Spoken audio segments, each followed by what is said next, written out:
Good afternoon, good morning, good evening, depending on where you are on this fast forward planet, which is still wrapped in a pandemic. It doesn't feel that way to many people, especially in the first world um, areas that have been vaccinated. There's still a couple billion people with a B who have not gotten one shot.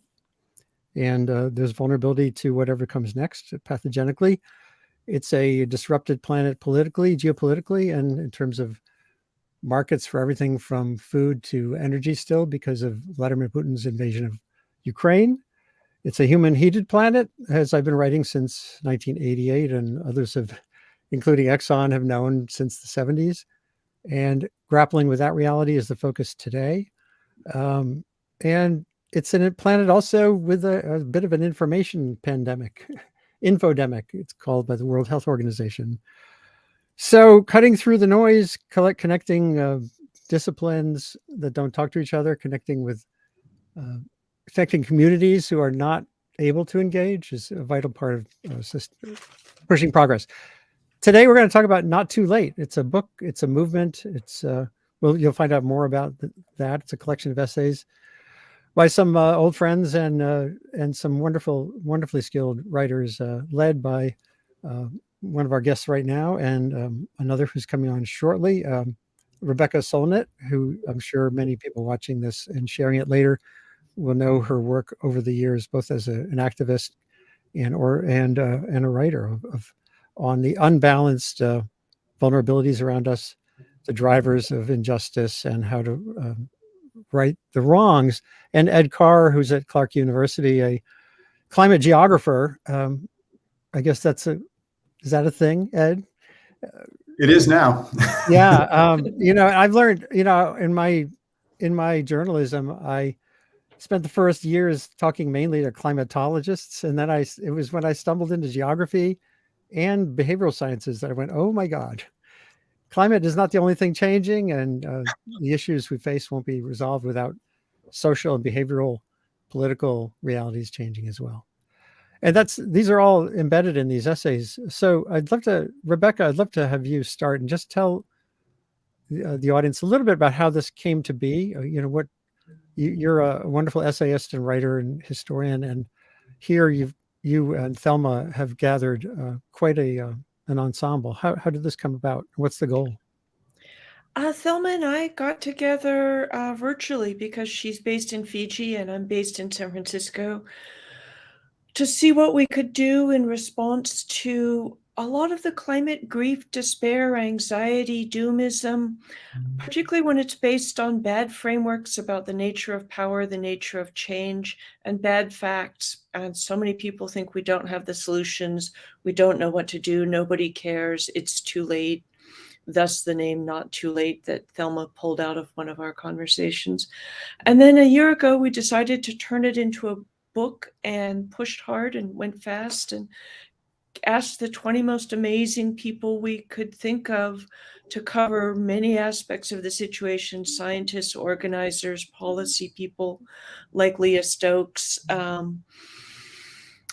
people with a sort of lyrical vision, and brought them together. Everybody said yes to our amazement, and we put this book out and are using it as a platform to continue doing the work of telling people it's, both that it's not too late to, both to assuage the kind of emotional stuff, because we're nice people. We don't want undue misery, but also we really see the project as building a kind of on-ramp to climate engagement and climate action.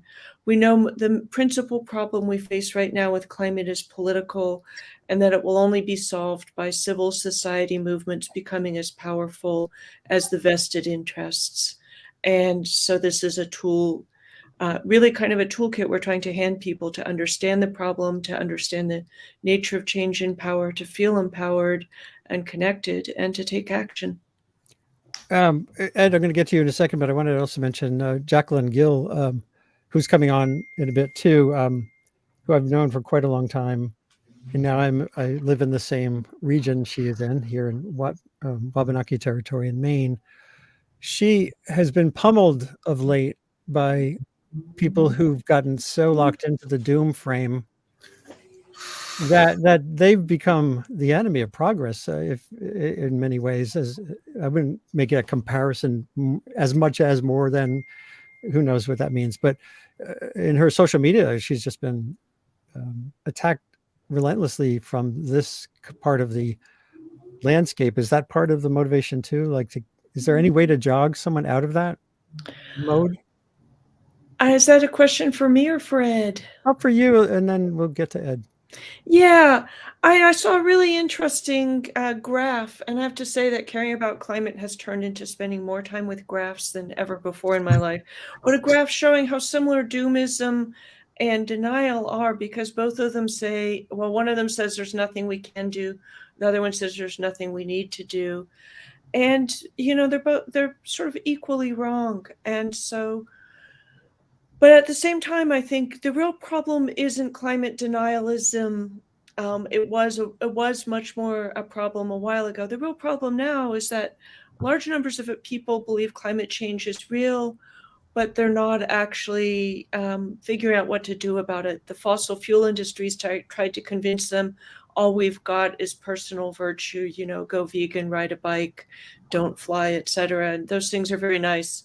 But what we actually need is collective action to do things like dismantle the fossil fuel industry, which the fossil fuel industry doesn't really want us to think about for some reason. So yeah, and it's fascinating to me. There are problems where the more you know about it, the scarier it is. But what has been really interesting about climate, and Ed can speak to this as an expert where I'm an amateur, is that the more people know about it, the less defeatist they are. And the climate scientists I talk to take this incredibly seriously, but they're not despondent overall. It's a terrible problem. There will be devastation no matter what. But in this decade of decision, we really get to decide a lot of how bad it will be by how much we do or don't do, which is why civil society engagement as movements, as voters, as informed people, as activists is absolutely urgent. Yeah. So Ed, you're part of the Intergovernmental Panel on Climate Change, which I began reporting on when the year it was chartered, 1988. And they've been criticized for being too cautious sometimes, but of late, the reports clearly make a pretty tough picture. And yet your essay in the book gets at this, again, the action points. One thing that you point out that I've been writing about a long time is that climate vulnerability is a huge driver of harm and loss.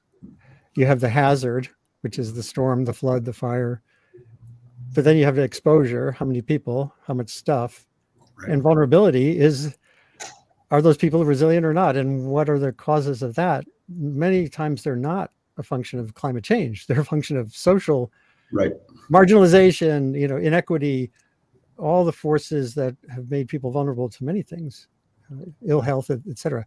So do you feel that landscape has changed now? The IPCC used to be mainly, people would turn to it for what's a greenhouse gas, climate is changing because of CO2, methane, blah, blah, blah. And now there's this much bigger, I think, voice from scientists looking at that landscape on the ground. Yeah, I think that's actually been a tremendous growth really over the last, I'd say 15 or so years. I mean, if you trace the history, for example, of how we talk about adaptation, we didn't talk about adaptation much in the 1990s. It was sort of politically untenable to do so because we were giving up on mitigation. But what you've seen over time is exactly kind of what you're tracing to an extent, what Rebecca's talking about, right? Which is, adaptation starts off with, we have to protect what we have from this external threat. But that framing removes all questioning of what do we have? Do we want that thing? And over time, I think what we've started to trace out is, wait a second, it's not climate change by itself as the problem. It's the way that climate change lands on the structures in which we live. And that's why it impacts different people differently. And that's why we actually have to pay a lot of attention to what we mean by adaptation, what we mean by resilience, because it really, we need to get into questions of whose resilience, what is resilient, and what are you resilient to? Turns out if you ask people that question, even at the scale of, say, a village, which is kind of the big scale that I work at, you're going to get variable answers. You're going to get variable answers inside a household. And I think that if we're going to get toward anything that resembles a just and sustainable future, it is taking on this evolved understanding of climate vulnerability, which is structural and underlying and not totally individualized, as Rebecca points out. We have to look at some of these much larger structures. And then in understanding that, we can understand what the implications of different kinds of climate change manifestations are. So yeah, there's been a big shift that's gone on over time. And I think the Working Group 2 contribution, especially of AR6, really pushed this point. Rebecca, one thing I've wondered about the climate movement per se is there's been such a focus for a long time, just as Ed was saying, international diplomacy followed the same pattern, decarbonization being the priority. In the movement, there's so much focus on the source of CO2, fossil fuels, that I feel quite often, and as a reporter, I haven't seen enough of a focus on these drivers of loss and harm that are on the ground all around us, that also have culpability. There's accountability issues all around, but they're not really part of what you hear from 350 and all my friends of mine from forever. Is that a problem, or is that a flawed sense, or what do you think? And what do you mean by drivers of harm other than, the fossil fuel industry? Redlining. You mean like redlining of neighborhoods? Yeah, which put people in more heat-prone areas, flood-prone areas. I think that the climate movement is pretty intersectional. There's a climate justice movement talking about racism. I remember Hop Hopkins at the Sierra Club saying several years ago, so memorably, there is no fossil fuel extraction without racism, because it all happens on the land of people who are deemed to be disposable. In this country, mostly poor people, mostly of color, people in Africa, people in the rainforests of Ecuador have been terribly impacted, and so forth. And so I don't see those things missing. I do think, I'm on the board of Oil Change International, among other things, that the fossil fuel industry is kind of enemy number one to go after, and transitioning away from a fossil fuel economy is not the only thing we need to do. I think everybody acknowledges agriculture and, infrastructure, transportation, that there's so much that's going to be about design and changing systems. But going hard and fast after the fossil fuel industry seems to me to be eminently worthwhile. Yeah, although, well, let me just bring up an example again from the time I've spent in developing countries to Bangladesh. There's a proposal. There was World Bank money that was poised for revamping a fertilizer factory so that it has 3 times as much production from the amount of natural gas it's using for fertilizer. And the activists that were in Washington protesting the World Bank were saying that should stop. And to me, not just to me, but to the people in Bangladesh who want affordable food, getting 3 times as much fertilizer out of the same natural gas amount feels like real progress, as opposed to saying no fossil fuels anywhere. And so that's kind of the same question. There's an energy justice clamor that I've heard that gets lost in the way some climate campaigns are framed, at least in my mind. And there's so many climate groups now. I don't know which ones are doing what when it comes to things like that. One aphorism I come back to again and again and again that's never been more useful is the perfect is the enemy of the good. And you get these weird frameworks. And one thing that we're seeing a lot is that people have decided extraction is bad. And now, and I think fossil fuel industry propaganda might be behind it, they're tending to reject renewables because there's extraction involved, even though one recent study said a fully renewable economy would involve about a 500th as much extraction as a fossil fuel driven economy. But if you decide all extraction is bad, you can't go after the materials for building turbines and, wind turbines and solar panels, et cetera. And so you always have short-sighted people. You always have confusing people. I mean, I think the last time I got vegans suggesting that it's all, it's all food related was yesterday. Or like food is the leading, or meat is the leading cause and problem. That I got somebody throwing the old cowspiracy stuff at me. And so, I can't take responsibility for everybody out there. There are Yeah. plenty of wingnuts, confused people, saboteurs, Puritans and perfectionists, and tools of the fossil fuel industry.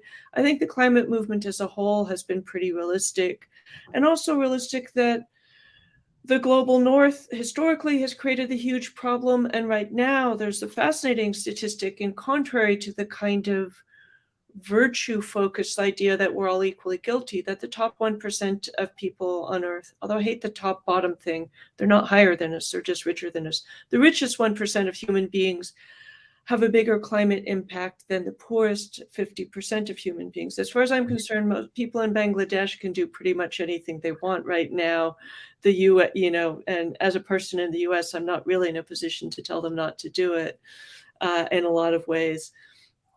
So I think that supporting countries to, the global south and the poorer countries to sustainable development is great, but trying to stop their stuff is like,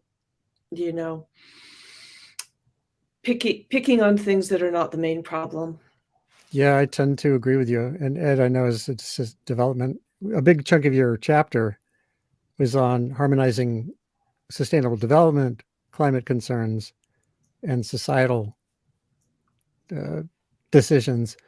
Is there one of the problems with trying to do that I've found is it's a systems problem. So it's got many dimensions. So how do you, I know in the IPCC report, you had a nice diagram, nice but very complicated diagrams, flowcharts showing how those things intersect and what do you do. But on the ground, again, as you were saying, you talk to people at the village scale and at national scale, how do you drive forward harmonizing the need for fertilizer, the need for cutting carbon, the need for economic growth? How does that work? What's a good way to frame it? Well, I think that a lot of it has to do, and this is going to sound very academic-y, I think, but it has a lot to do with evidence and actually getting evidence as opposed to going with absolute notions of how things ought to work that are driven maybe a little bit more by ideology.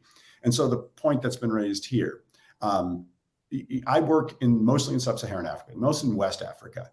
The amount of mitigation you can get off of farms in West Africa is pretty tiny. I mean, could we get some? I suppose we could. Is that actually a good use of anyone's time, energy, or money? No, not right now. Same thing really with their energy systems. But that said, you certainly can talk to a country and say, 50 years from now, you're going to hope to be at this level of income, this level of kind of productivity, however most policymakers think about economic productivity. And you can say to them, to do that's going to require a lot more energy than you're currently using. And you don't want to be in a place 50 years from now where you have to decarbonize your system. So how can we set up that pathway forward? How can we work together on a pathway forward that allows you to achieve what you want to in terms of the well-being of your people, but doesn't actually create the same costs that the global north created for everybody else? But you're right, this is a systems problem and it's really challenging. It's a systems problem at the scale of a household, and it's a systems problem at a country level. And as Farhana Sultana, one of the contributors to this book and a colleague of mine in geography, really has eloquently pointed out, the structures of vulnerability that we see in the world are the same structures that produce the drivers of the climate challenge in the first place. These things are all deeply woven together. And so even I really just think that addressing the climate challenge in the end is a systems question. But there's a lot of hope in systems. There's a lot of complex ways in which things play out. And, it is not all written. I will just say that our chapter, I was one of the lead authors of chapter 18 in Working Group 2. So we were the Climate Resilient Development Pathways. We were sort of the summary chapter that pulled it all together, supposedly. And one of the big messages from us was not that we had prescriptive ways of getting into a climate resilient future, but that these ways will emerge in complex, place-specific ways. And there are decisions you can make now that move you in better or worse directions. And one of the implications of those decisions you're making now is that affects downstream decisions, right? So if you choose not to do things now, you'll be choosing to do a lot more later, and it gets harder. Right.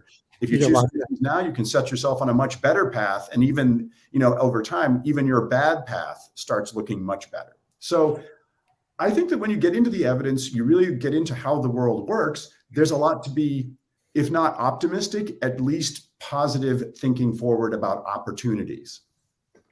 Yeah, and just expanding the arena of who's in the conversation and making sure people have full access to information at the local scale is important. And the getting rid of the idea of marginalization is a key to a lot of the chapters here and in this essay collection.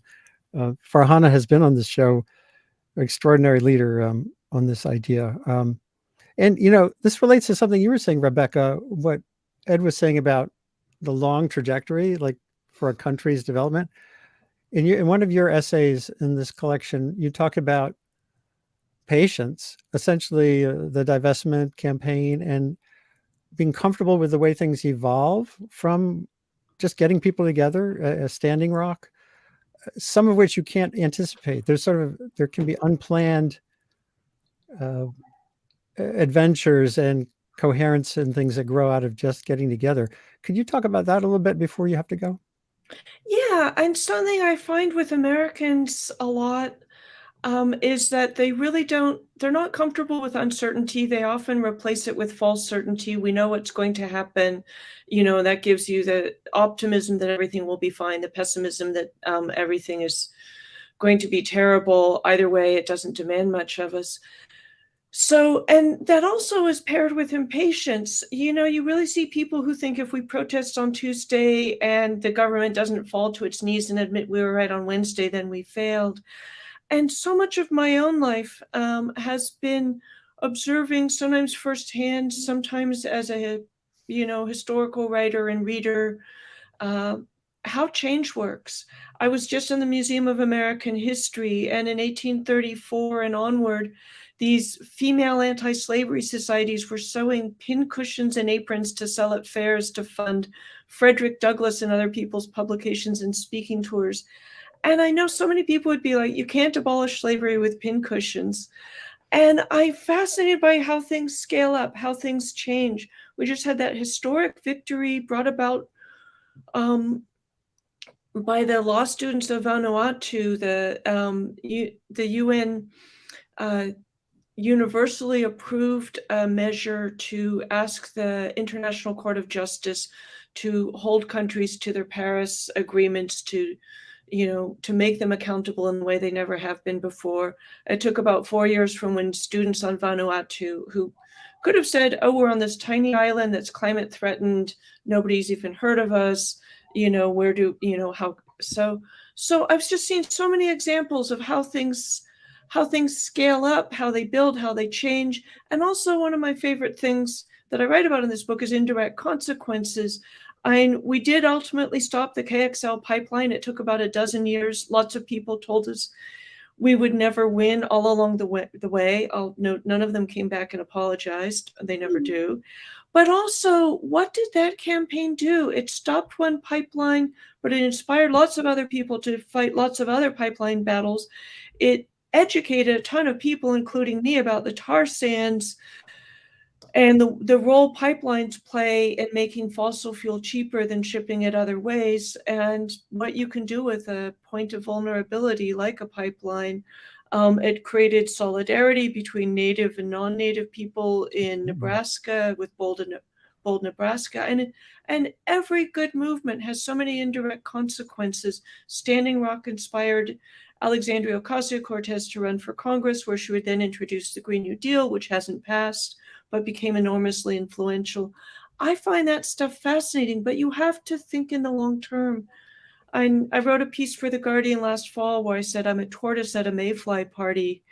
I feel like I'm sort of lumbering along thinking in 5, 10, 20, 50 years, time frames, constantly dealing with people who can't remember what happened last week. And, the long time frame.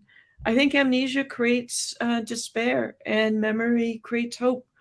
And partly because memory is how you understand how change works, and that it's going to be slow. It's often going to be indirect. It's going to be unpredictable. And yet, again and again and again, grassroots movements, civil society uprisings, and, small cohorts have brought about most of the best changes of the last 200 years and more.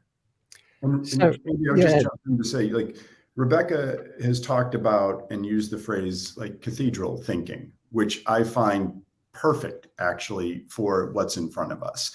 And it really does align. And Rebecca, we should have had you like edit our chapter. It would have been a much more deliverable. Next time.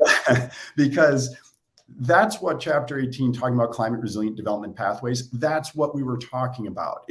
There isn't a pathway that we execute and 10 years from now, we've solved the problem. That's not how any of this works. We need to make decisions now. They will not be perfect decisions. We will do the best we can now. We will then see how those play out. Hopefully we will evaluate, learn, all that kind of stuff. Then we're going to have to make new decisions. And then we'll make new decisions. And sooner or later, because this will not end in 10, 20, or bluntly 100 years, we have a lot of work to do. At some point, my generation hands off to another generation that brings up, and that generation probably hands off to another generation. So just as they built the medieval cathedrals, we will be building solutions to this challenge over generations. And if we understand it that way, I think it gets to a lot of the things that Rebecca is pointing to that we need to be worried about, right? That if we haven't fixed it tomorrow, we don't fix it at all. That's simply not the case. And if we give up on it tomorrow, yeah, then we're in big trouble. So how do you, Ed, you teach, right? So you're dealing with the next generations. I haven't been in classrooms lately, but I get some students on my show. How do you, it's easy for us. I'm probably the oldest person here, I'm sure. But how do we converse with young, impatient people in ways that either isn't finger waggy or really can carry through sort of a co-learning around this? Actually, Christy Ebi, a climate and health IPCC author at University of Washington, she told me on one webcast, she said, she said at a time, it was like many years ago, everyone born since then is born with no sense of a normal summer. In other words, climate has changed. They're born into climate change in a way. And that generation, she says, has the capacity to develop a normal new language around these things that we are just not able to figure out. So how do we do that? How do we cross those generations? Rebecca, again, before you go, maybe if you have to, you got to get off in like 2 minutes. So from you first, and then Ed back. Okay. Well, I have to say, Ed had the foresight to build in an in-house teenage expert. He has a daughter who's 16. Yep. I feel like it has to be a two-way conversation, and young people hate being patronized and told how things are, and they have a lot, that we definitely know. We definitely have things to tell them. We definitely have things to learn from them. And one of the things I hope to do when the sort of frenzy of book tour winds down is just spend more time listening to what are the things that are inspiring despair and defeatism in the young? Where are their sources of information coming from? How do we understand who this enemy is so we can fight it more intelligently? And young people are also in some ways embodying the best changes of our time. Their attitudes around justice, around equality, around fairness. They're like, young people are also always passionate idealists, but I feel in a way we're in a vast cultural transition. And some of us are kind of abandoning what we growing up in more misogynist, homophobic, unequal, isolationist societies. Young people have already been born into the better world that feminism and some, anti-racism, a more multicultural America for this country has created. So I think that just, mutual exchange is the foundation always, and intergenerationality. I've been very influenced by somebody saying years ago that generational segregation is one of the worst forms of segregation in this country. And I try and mix it up with who I talk to, from people in their 90s to, people in their single digits. That's great advice for sure. We should get Third Act, Bill McKibben's group, together with the next generation. Maybe I'll do that on my Oh, own show. yeah. And And I've got to go now, Yep. but thank you so much. Thanks, Rebecca. And I'm showing there's a teaching guide or a curriculum There guide is. with the book as well. Yeah, no, we created a study guide we hope high schools and colleges will use. The book is straightforward and accessible and cheap, really designed for young people, for uses and for everybody, but to not be off-putting and dense and too heavy to put in your backpack for young people. Great. So, and with that, thank you, and Thanks again. to be continued. Yes, come back sometime. So Ed, we're going to keep going here if it's okay. Yeah. And I think Jacquelyn Gill and Thelma are going to join us too. Right. So again, teaching this issue of the next generation, how do you find ways to get over those humps? Well, so one of the things is as you get older, and you've been doing this since I've been teaching in colleges now for 25 years, actually, and I've seen an arc across 25 years. I tell people all the time in my previous institution at the University of South Carolina, when I was teaching, I had to explain to people what climate change was, why they should care about it. At that point, the students would freak out and want to know what the heck we were doing about it. And then we would have that conversation. And what's changed is I don't need to have that initial conversation anymore. And it's kind of like what you were saying before. There's a generation of students coming through universities, and it's been true for several years now, where there's never been a world where we weren't talking about climate change, and where climate change wasn't necessarily, background is like pushed as maybe the central challenge they face. So I think one part of this is just simply recognizing that you don't need to go back and walk people through the question all the way from the beginning. They're already there. You do need to assess what they know, where they got that information. This is something Rebecca is really concerned about, and I know is a big motivator for this book, because some students come in with pretty robust understandings. Others come in from what they see on social media. And one of the engines of social media that we know is, outrage and fear drives clicks. And so the most extreme statements you can make about climate are great ways to drive a following. And you really do see a lot of folks who are convinced that if we haven't fixed this by 2030, we're all dead. Or that by 2030, if we haven't done it all, then there's no hope of fixing it. And there's just absolutely nothing written anywhere that says that, right? There is no data, there's no evidence, nothing behind that. There are statements that say, if we haven't done certain things by 2030, 2035, it gets a lot harder and it gets a lot more expensive. But that's a really different message. And so Rebecca referenced, she and I have been doing a lot of talking lately. I do have a 16-year-old daughter who actually is a great bellwether for me of this challenge, because she's actually way smarter about social media than even I am. I think she's quite critical, and actually had kind of a hilarious moment. I was talking to some of my colleagues at Clark the other day about this, where she will check in with me about stuff she sees on climate. Now, not everybody has an IPCC lead author in the house to do that with, but my daughter at least is using what she has.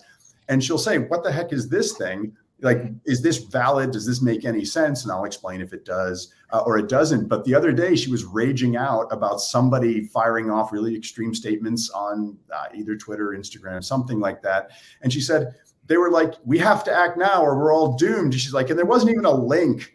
And she was complaining about the lack of actionable information, but also like, where's your reference? I love that my 16-year-old is ahead of the curve on this, wants to see a reference for any claims so that she can figure out what's going on. It's not often you get this. So actually, we need more of her. Well, and I just close this off really quickly. I think that recognizing that there's a generation coming through right now that is very aware of this challenge, but also starting to take their own somewhat critical view of it and can be pointed toward a more constructive critical view of where we might go, as opposed to simply accepting really extreme narratives on one side or the other of this that lead us to unproductive places. Wow. Well, I'm thrilled to see my sort of neighbor by Maine standards, 40 or 50 miles away, Jacquelyn Gill, paleoecologist and an incredible writer and humanist at University of Maine, who is also a contributor to this book and has been really a leading light online through social media and other means of getting people to re-examine hard-edged approaches to to life around climate. Jacquelyn, first of all, how are you doing? It's a Yeah, long journey. I'm doing well. It's it's like the second to last week of the semester before finals week. So I guess I should say as well as can be expected under those circumstances. And kind of related to some of the topics that we've been discussing, you and I on the internet, and also I'm sure you and Ed. It's a challenging time when there's a mental health crisis going on, amidst all of the things that we are dealing with. And so disentangling all of those things is definitely a challenge. I have to say, as a professor who, works with people in the sort of 17 to 25-year-old range pretty frequently, I think we feel this really acutely, and have kind of felt the shift, right? The shift in the energy that youth have just in the last decade, in very positive ways in terms of the energy they bring to their activism, but also really just having a close up and personal experience of that despair, right? That can overwhelm and contribute to that mental health crisis, and emerges out of it, and it's all bound up together. So yeah. Your chapter, your essay is so beautiful, and it comes out of your experience in Siberia that also became a very life challenging moment for you, physiologically. Can you describe a little bit how I can show some of the text here in a moment, but just tell us how you came to find this broader theme while you were in a hole in the peat in Siberia. Yeah, so I feel as though this sense of both loss and possibility threads through my experiences of working in the field as a paleoecologist who is strongly motivated by the questions that are emerging in the present, right? It's sort of like having one foot in the future and one foot in the past, and while the rest of my body is sort of living through the now, right? And so I start with this experience that I had in the permafrost, where I've worked with fossil data throughout my career, both the actual bones, but then the smaller microfossils that we pull out of the sediment to sort of use these forensic tools to recreate these past ecosystems. But it was really this experience of seeing whole organisms that had been perfectly preserved with their skin and fur and teeth intact, everything. It's not just a bone, it's not just a sample, it's an organism, it's an individual. And that was sort of a moment where, I've spent a lot of time in my mind with woolly mammoths, but it wasn't until that moment that woolly mammoths really became real for me, right? On a lot of levels. Unlike a lot of my colleagues, I don't get to go outside and watch my study organisms interacting with their environments. It all has to happen within my imagination as that comes out of the data that we collect. And so that moment, it doesn't come out in the essay, but that moment for me is very deeply bound up with my own near-death experience of ending up in a Siberian ICU for a couple of weeks with, I had blood clots and DVTs in both of my legs, and my lungs were almost completely blocked by pulmonary embolisms. I almost died in the hospital. And then just the experience of being in basically sort of third world conditions where, wonderful medical staff just had very little in the way of resources. It was just a very strange experience. And that happened on the last day that we were there in the field. We were also there filming a documentary for BBC and Discovery. And so for me, it's really hard to disentangle sort of my own resilience story with the story of these creatures that, I experienced when we descended sort of into this dark permafrost tunnel. And that included creatures like woolly rhinos and woolly mammoths that are no longer with us, but also horned larks and moths and bison and other animals that do still exist, that are still outside. And just sort of having this moment of, I that was almost when I ceased to be, right? And so Mm. it's hard for me to disentangle that experience from the personal and the scientific in that moment. For me, they're sort of bound up together, even though that didn't come out explicitly in the essay, but it certainly threads through those emotions are threaded through, and I'm really kind of pulling and drawing on those feelings when I write about survival, when I write about resilience. Well, yeah, what comes to mind too as you're saying this is Rebecca earlier. She had to go jump onto an NPR interview.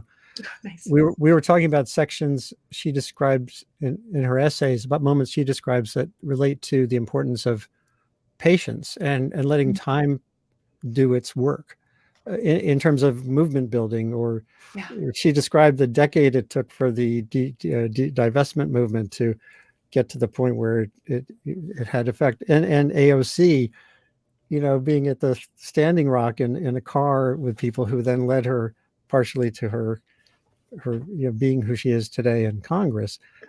So that getting comfortable with long time scales, understanding that meaningful things don't always come immediately, is one of the things we were talking about. And Ed, we were talking about how this relates to how you talk to students, or how young people, as particularly, you've been pummeled on social media, sometimes, Jacquelyn, by people who are very impatient and very brittle.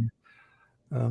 And Ed already offered an answer for how we can build better interactions as older people with a generation coming forward that has that sense of now. Does that come out of your writing and thinking? How does that work? I think I'd pull back for a moment and say, I think our sort of inability to understand our position within the greater arc of all of these different stories, I think is an unfortunate weakness of, Western society, right? Which is we're not a monolith, right? But there's a lot of commonalities there. And the reason that I make that specification is, if I say we, then I'm ignoring a lot of other cultures that do actually have a pretty good sense of where they fall relative to the work of their ancestors and what they inherit and what they carry forward, and thinking about future generations, right? A lot of indigenous cultures have held on to that ethic and that responsibility. And so, for me, I came to the work understanding as a student, or sort of having my understanding of the natural world kind of blown up by the realization that we're looking at a sliver of time within a longer time scale at which these ecological processes we're interested in are playing out. And that should inform our understanding of these ecosystems and also our conservation efforts. But I think maybe I came to paleo because my brain loves history or temporal thinking. Maybe I think that way because of paleo. I'm not really sure, but my first instinct is always to understand where we are at in this moment as part of an arc of history, right? What is, I work at a public university. Public universities around the country are being defunded. They're facing funding crises, or they're under attack. I can't understand those processes unless I understand, decades of choices and actions that were taken that are, bringing us to the present moment, right? Any historian is going to tell you the same thing. And so for me, where this comes out in terms of activism or engaging with especially youth activists, I think I often hear no one is doing anything, which is not true, right? It may be that it feels that way. And I think the media plays a role there in terms of not being solutions oriented, not wanting to celebrate heroes. And when I say heroes, I don't mean individuals. I mean the groups, the communities that are winning, right? I only, the lawsuits, that are being brought forth and won in some cases, right, to prevent drilling operations or to hold corporations accountable for climate harms, right? We don't hear those stories. And so, I like to sort of, I think, having started this work in the, mid 2000s, that's not that long ago, but I've seen successes. I've seen the growth of a movement. I've seen us go on Twitter from begging people to talk about climate at all to suddenly blowing past solutions and landing in a place of, well, it's too late, we're just going to build our bunkers and plan for an apocalypse. And just watching that shift happen so fast within like a couple of years, right?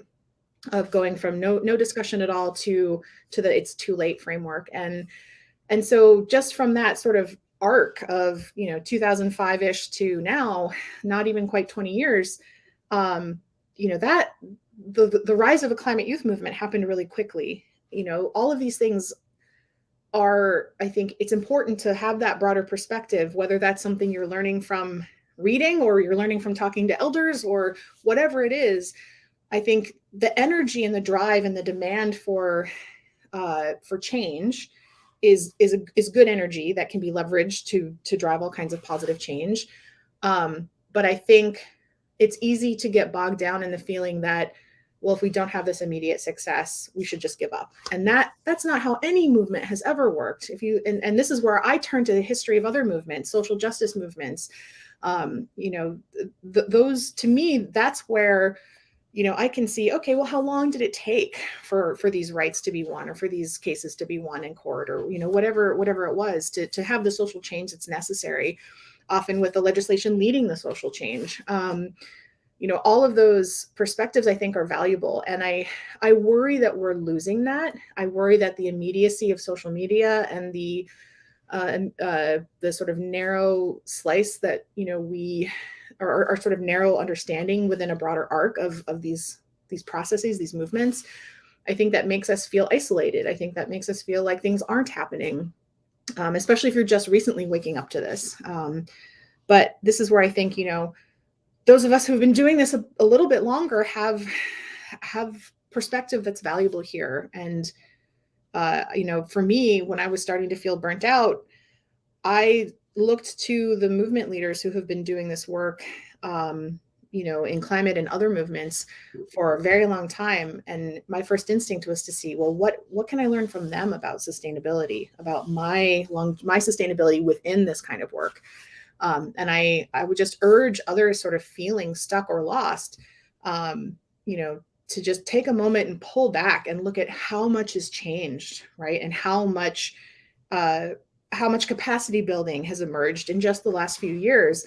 And before we just give up on that, why don't we try, using all that energy, using that capacity to, it might take a few years, it might take a few decades, but the work is still worth it, right?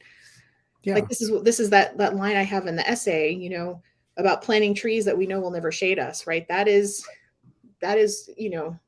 even if we don't live to see the end of this work, that doesn't mean that it's not worth it, right? Because imagine if our own ancestors had been such cowards, right? Imagine if they had given up on us, and we didn't have the rights or the living conditions that, that we have now because, someone 100 or 200 years ago decided it wasn't worth fighting for because they weren't seeing the immediate returns, right?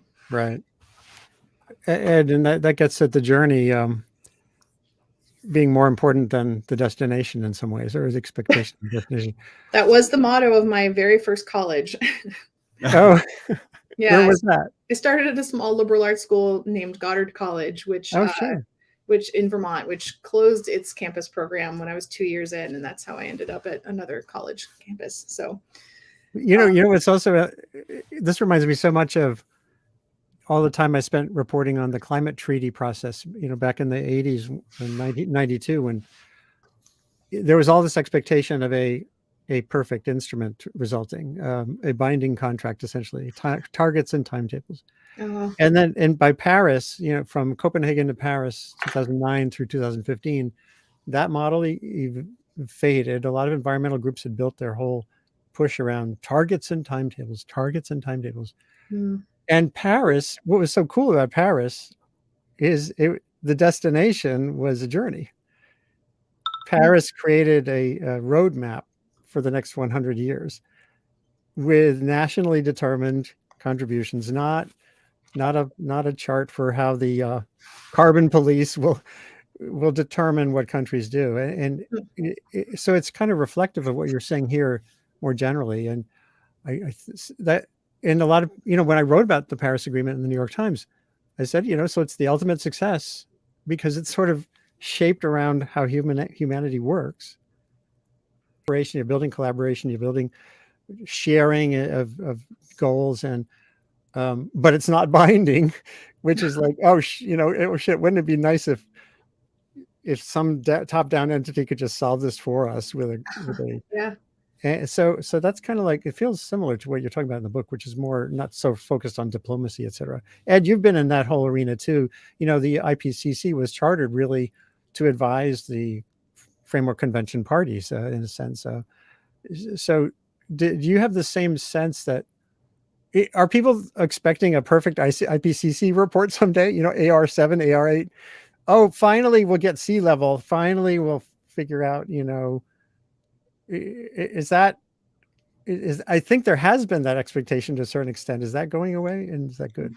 I mean, a perfect one. I don't know. By the way, I'm just going to start by saying I've actually never been on the same call as Jacquelyn, so hi. It's actually it's so great instead of like social media. And I should also point out, I started out my career as an archaeologist, so I have almost the same affinities that you're talking about, which includes that long view, which I do totally agree kind of helps.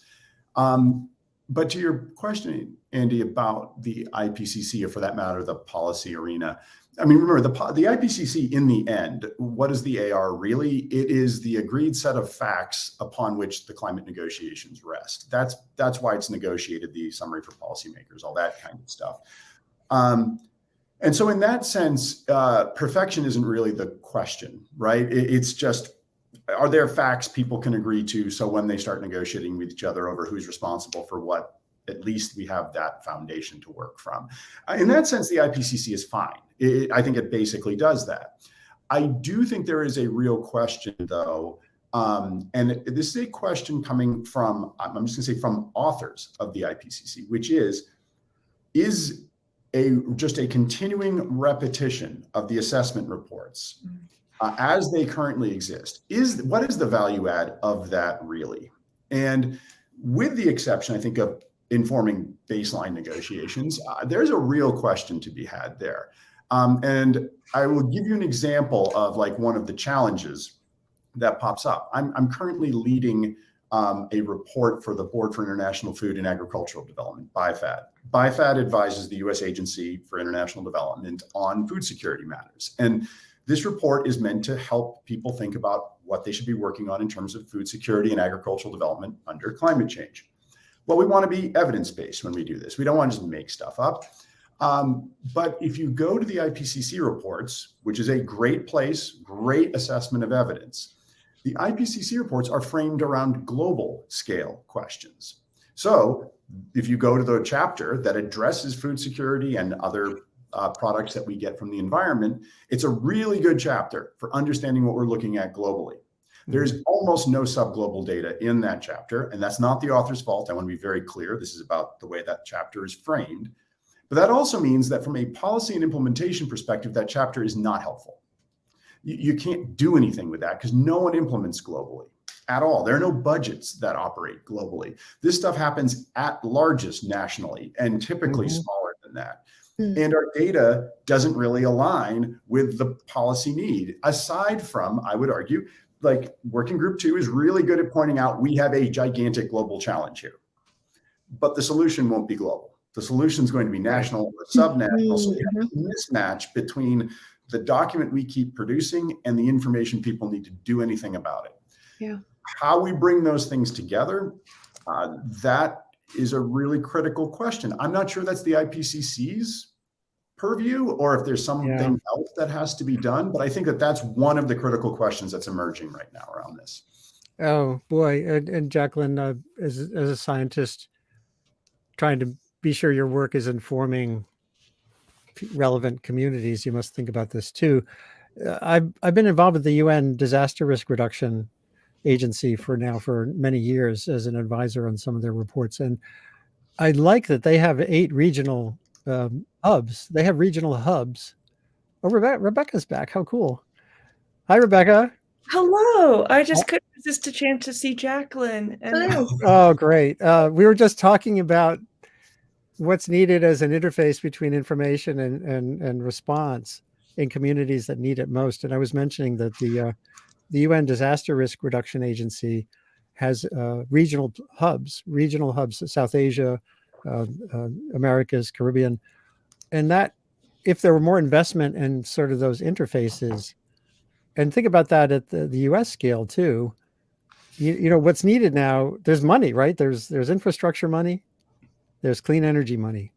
But how do the people who need it most, meaning in communities that have been so marginalized that don't have access to decision makers, that requires interface. Like whether they're people, whether they're in government or in NGOs, it can be different questions. But and how do we build there's that word again. How is that infrastructure supported so that universities or the UN or whatever can get that information where it's needed most? Feels like it's so important, which is why I'm glad that the book has a study guide, for example, you know, and then, but what's done to maximize the reach of that is something I think about a lot as a communicator.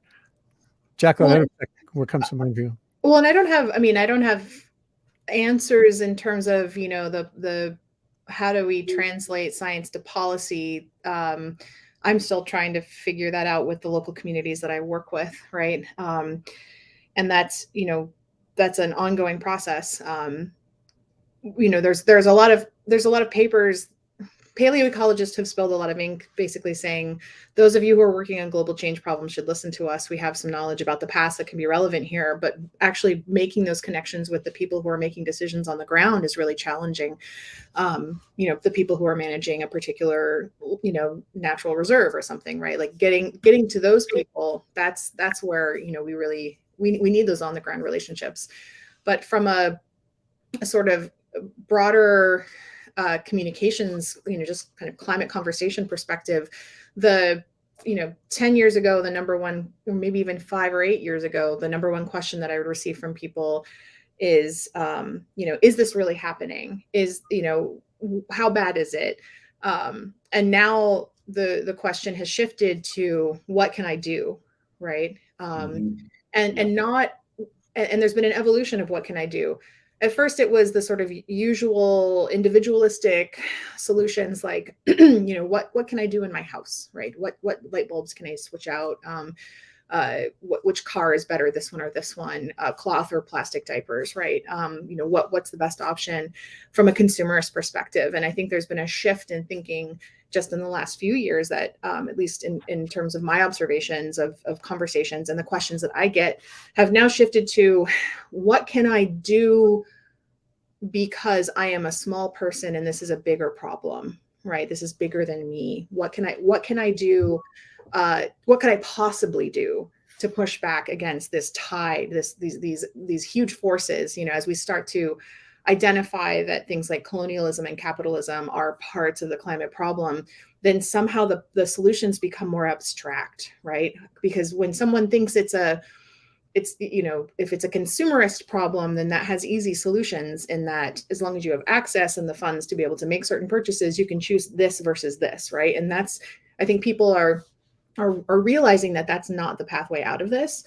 And so then there's this feeling of overwhelm grows as the sense of the inevitability, right, of these larger forces, these larger social forces, you know, people become more aware of that. And so as we start to see what could I possibly do as one person, I see some people just sort of, I don't want to say abrogating their responsibility, but I often see the refrain of, well, it's all capitalism and corporations, so just do what you want. You can't possibly make a difference. Mm-hmm. So eat meat because your diet doesn't really matter.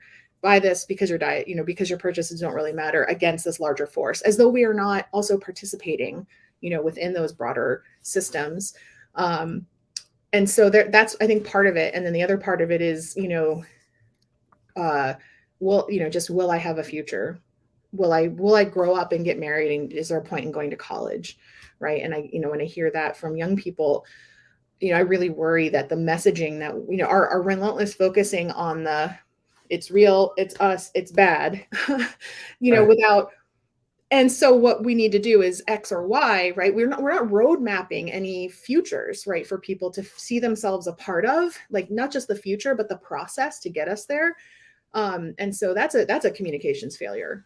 We have not shifted and adapted from the problem of, a decade or two ago, which was convincing people that this is a thing and we need to be talking about it. We need to be raising awareness. And so I even see that within, I've had some disagreements with some activists who are still very much locked into the we have to wake people up mode, where people are just they're your neighbors, right? It sort of feels like you're alone and crazy because no one else is with you in this awareness of climate.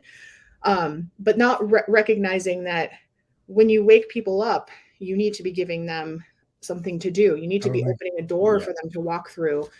And it's not, as I said in a thread recently, we have to be more interested in solutions than catharsis, right? Just having that cathartic moment might feel very good, but it doesn't build capacity. It doesn't get us, through that door. And we need to give people options. I have to offer something here because it drives me crazy, this opportunity. And I think the media failed completely on this too, because we're just chasing clicks historically and not really focused on examining the moment. And the moment right now, with the infrastructure bill from November 2021 and the Inflation Reduction Act, again, I'm going to get back to the resources that are there available. I did this conversation with several people. I was not organizing it, about the new communication challenge and opportunity. And it's not telling stories. It's about providing people with information. And let me just get to really quickly something that Jigar Shah, who runs this new White House, he runs the Department of Energy program that has all these billions of dollars in loans available for your town to move to electric buses or to change your streetlights. And it's there, it's waiting. And what he says, let me see, I think you should be able to hear this.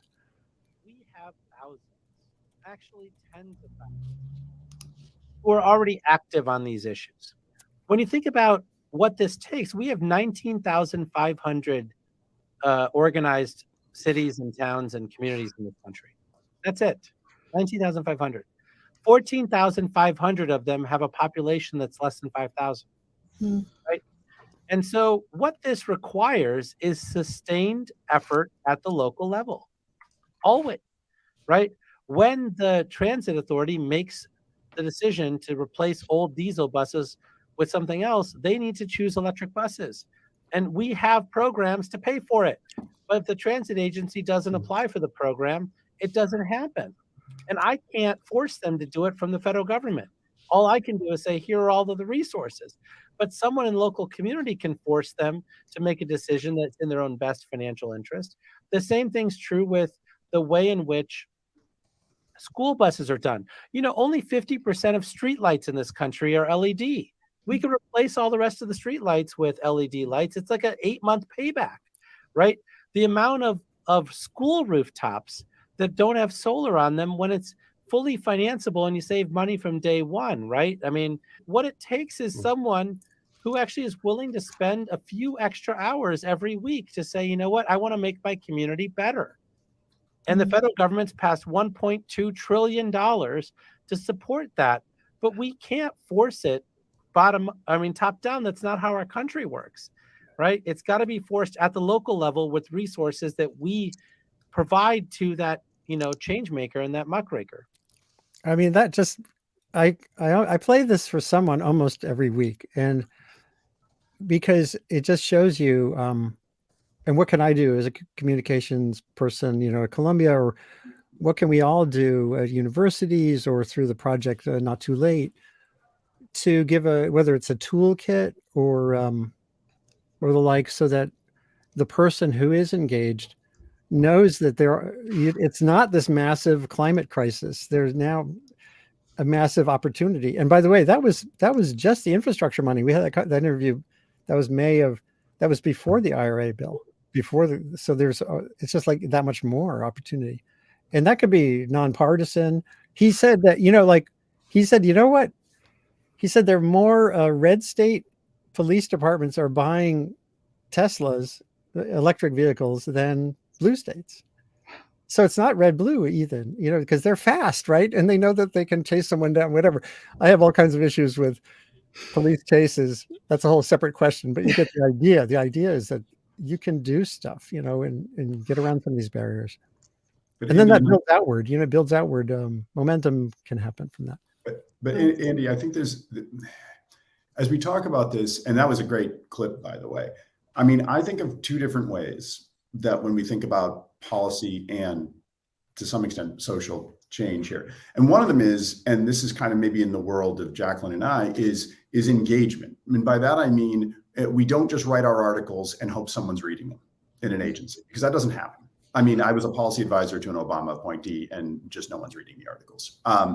So we have to find constituencies for the work that we do. We have to make connections with them, open conversations with them, build trust with them over time so that we have a constituency for the work that can take that up. Because I used to work at the Agency for International Development. That was more than a decade ago. I have friends who are in there, but that doesn't mean I know everything that's going on. I don't know every internal fight, but they do. And they know what information they need to move things around. So having those relationships is one possible way of generating shifts in policy. But there's another arc here that I think we don't want to forget about. And I think that's what makes this book and these kinds of efforts really important, which is that often policy just catches up to society, right? That policy doesn't drive social change. It often reflects the change that has already happened. All you have to do is think about marriage equality, for God's sake, right? The Obama administration was relatively freaked out about really codifying marriage equality. Then Joe Biden gets up, fires off a sentence in a press conference that no one had cleared and no one expected. The White House goes into, oh my God mode, because they think they're going to get blasted for it, and nothing happened. Because as it happened, American society had already decided that wasn't that big an issue. And suddenly the White House realized, oh, wait, we could push this thing because no one's going to blow us up for it. Society had already moved. Policy caught up to society. This book is a way of thinking about moving society around so that eventually policy can catch up to that. So I think that's why this kind of effort is as important as the work we're doing on the science side, as the work we're doing in the policy side. Because if we're not pulling every lever we've got, from science to activism and everything in between, we're not going to get this done. And if we decide to get purist about it, what's the right way to do it? We all have to be activists. We all have to be scientists. We all got to go work for the government, whatever.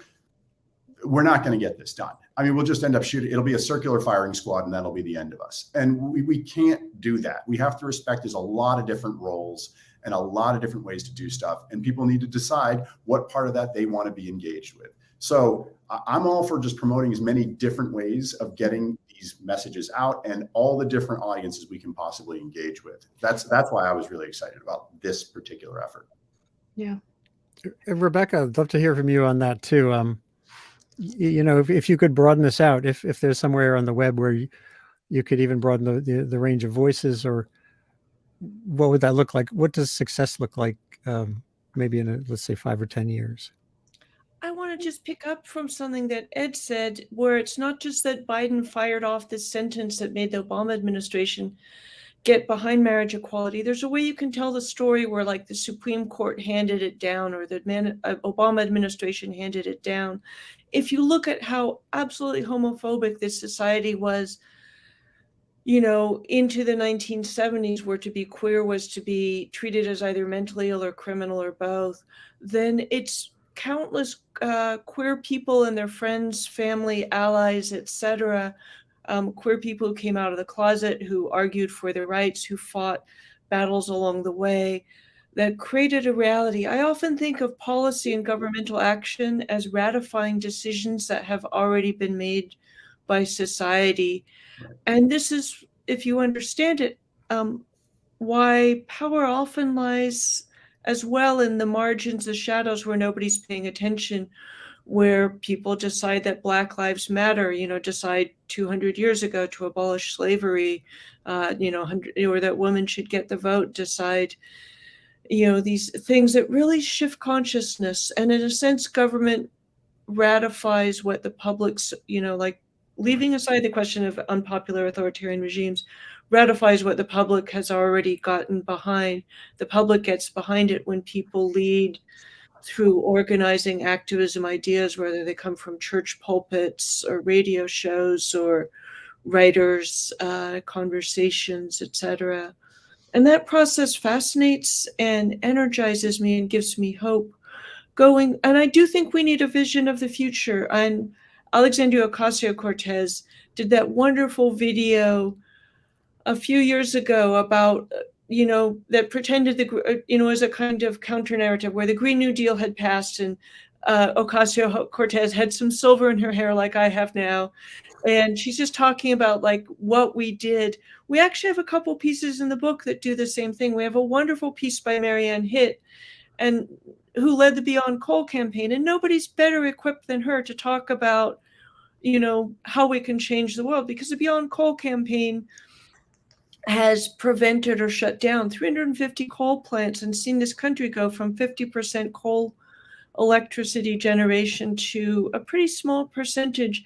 And so she wrote a love letter from our clean energy future that's really about, describes how we did it. And it's going to be some really big things like the IRA. It's going to be lots of little things like the solar on top of all the schools, and the diesel buses replaced by electric buses. It's going to be changing how we grow food.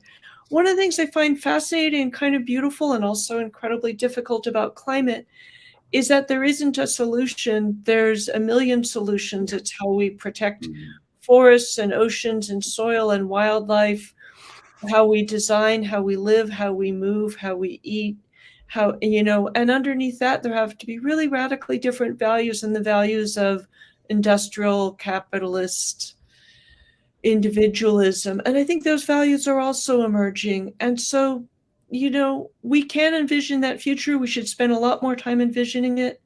And to speak to just one more point that came up earlier, I think the climate movement did a fantastic job, along with the scientists and some journalists like you, of waking people up to the fact that we're in a crisis.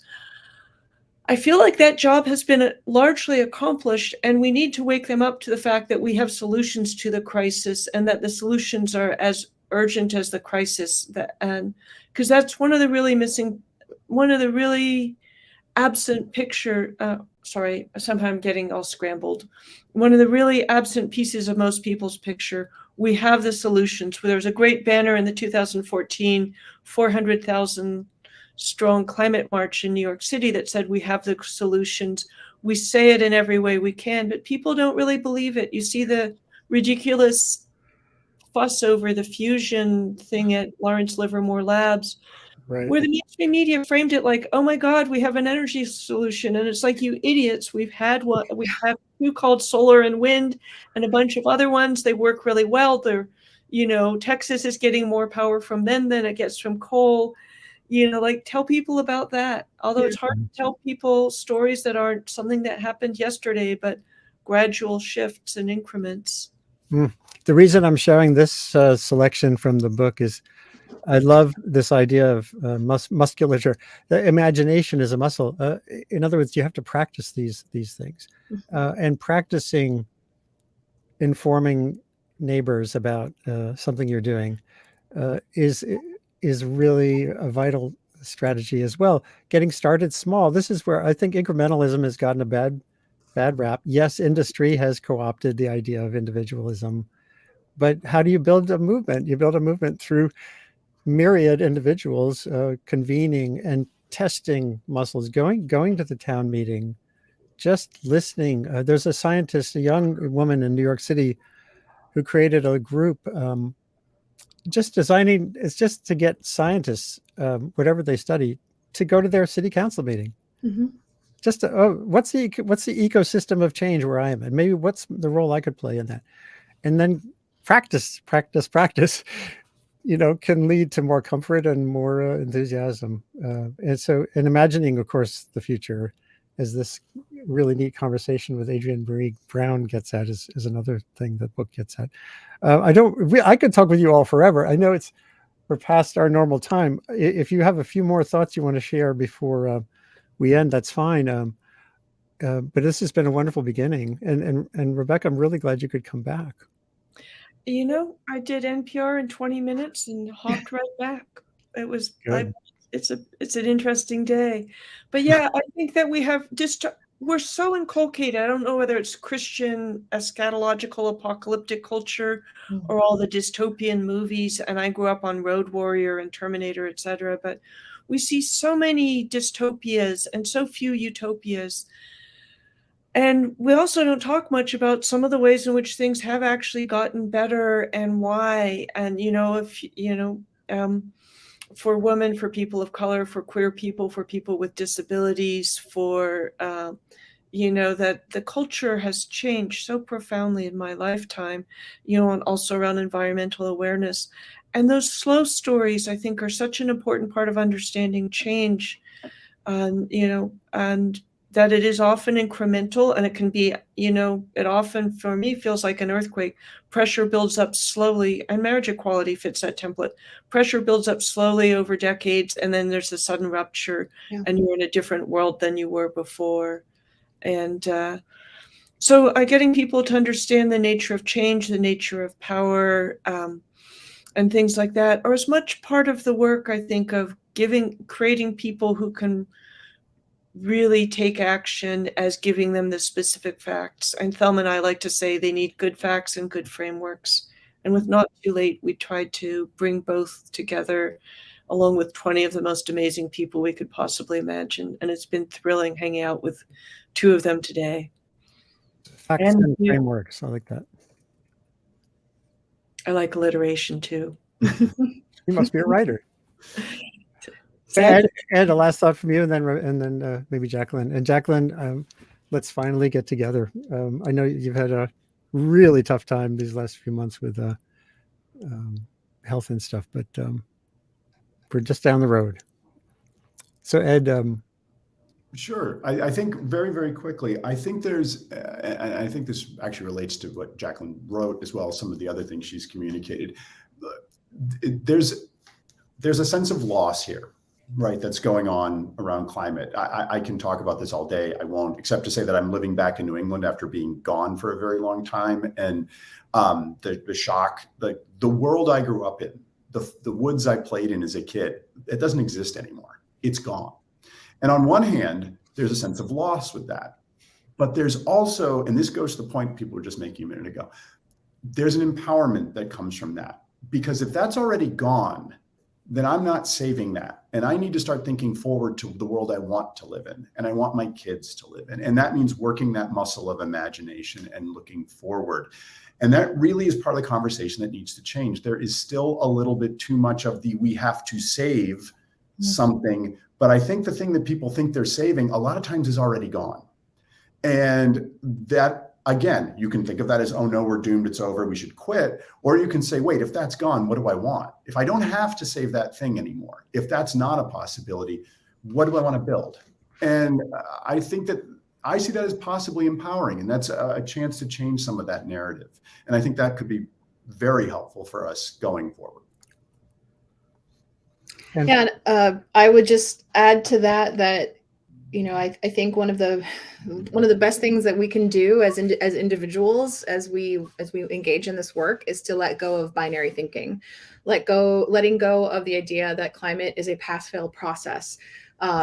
This idea, we're so locked into these ideas of thresholds, points of no return, tipping points, blowing past our goals, our targets. None of that means that that our work on climate doesn't matter. None of that means that we are doomed to an apocalypse, right? A no harm scenario was never possible because harm has already happened, right? People have died, livelihoods have been lost, homelands have been destroyed. This is an ongoing process that emerges out of decades, centuries of colonialism and genocide and other processes that are the climate crisis is deeply rooted in and grows out of. And so, the work will always be worth it. As Mary Heglar says, as long as you have a breath in your body, the work needs you. And so, if you just understand that every fraction of a degree is worth fighting for, then that just opens up possibility, letting go of the fact that, this might be something that we can solve, completely in our lifetime, as though this isn't something we will always be thinking about, always be working on. I think just breaking down that idea of binaries just opens up so much possibility, so much scope for imagination.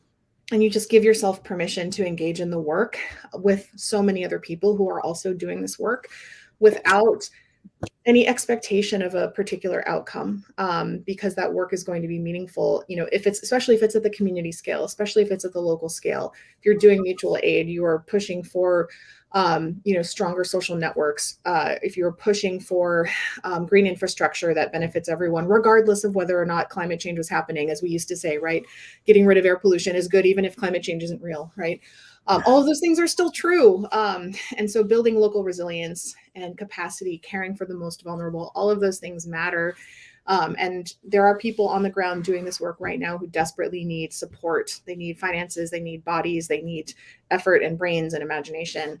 And no one of us is going to fix all of this, right? There's room for everyone to engage right where you are right now, just with the tools that you have at your disposal. And that work will always be necessary and worth it.